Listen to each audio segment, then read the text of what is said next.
Licenciado José Luis Armendáriz, como usted sabe, es el presidente de la Comisión Estatal de los Derechos Humanos. Licenciado, gracias por estar con nosotros. Bienvenido a este lugar. Muchas gracias, Abel. Un cordial saludo a todo tu equipo y al auditorio.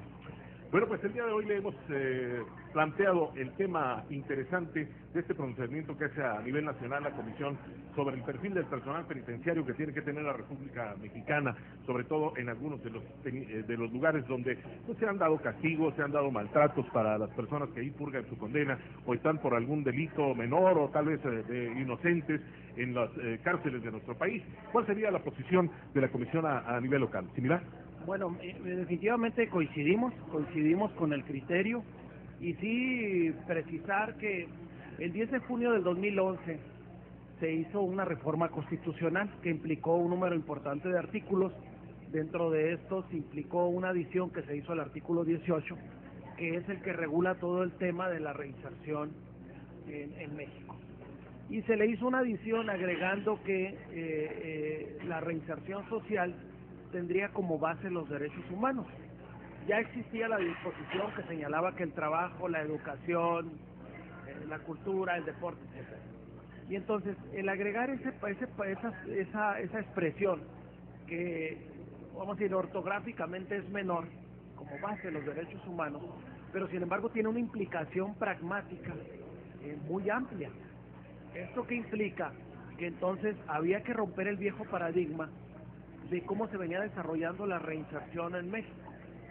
Y esto trayendo a colación un arrastre de 500 años, ¿sí?, donde siempre se consideró al delincuente como un individuo que la cárcel era para que fuera a sufrir, en lugar de llanto y de crujir de dientes, para que se diera un castigo ejemplar y tomara la determinación cuando egresara de no volver a cometer el delito.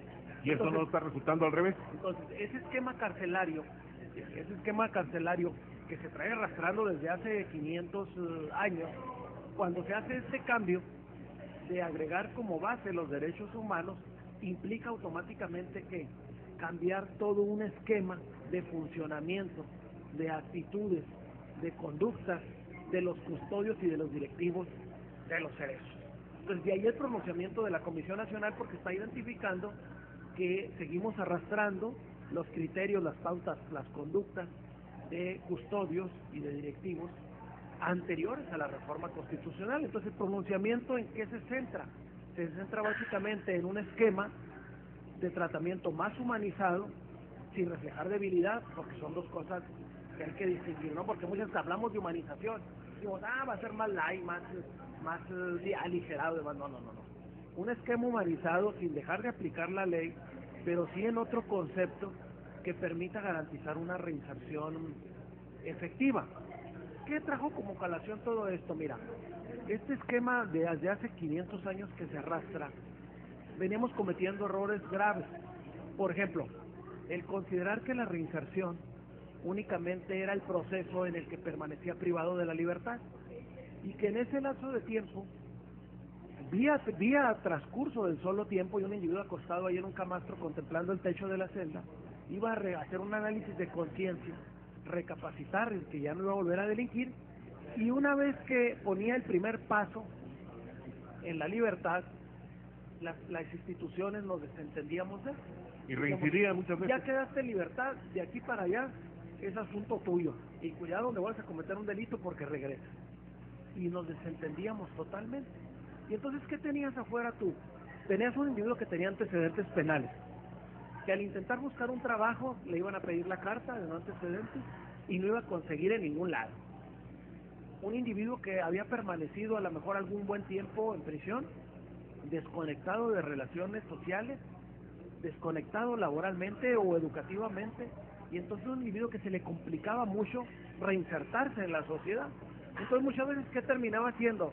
Regresar al camino fácil, regresar con el grupo con el que delinquía, con sus amigos con los que había cometido el delito, y se volvía a reintegrar otra vez en la delincuencia. Pero, licenciado, entonces no estamos más ocupados o preocupados por los derechos de quienes en algún momento delinquieron y le faltaron al derecho a las víctimas, es decir, estamos más preocupados por velar por el derecho del delincuente que el de las víctimas.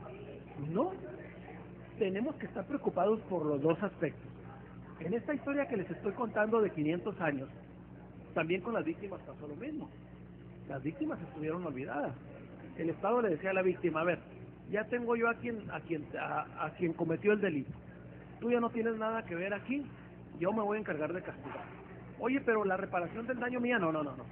Eso vamos a ver en el transcurso del proceso o en lo que él dura en prisión. Y entonces nos desentendíamos también de la víctima. Entonces, ¿de qué se trata realmente? No se trata de, en esas dos partes, víctima y delincuente. ¿No tienen peso los derechos? En ese proceso de víctima y delincuente, ¿de qué se trata? De dar un tratamiento sin olvidar a ninguna de las dos partes. Tan delicado es dejar a un lado a la víctima y olvidarnos de todo su derecho de reparación del daño, ¿sí? Como tan delicado es olvidarnos del delincuente, de que tenemos que contribuir a lograr que se reinserte, porque corremos el riesgo de que si no lo hacemos,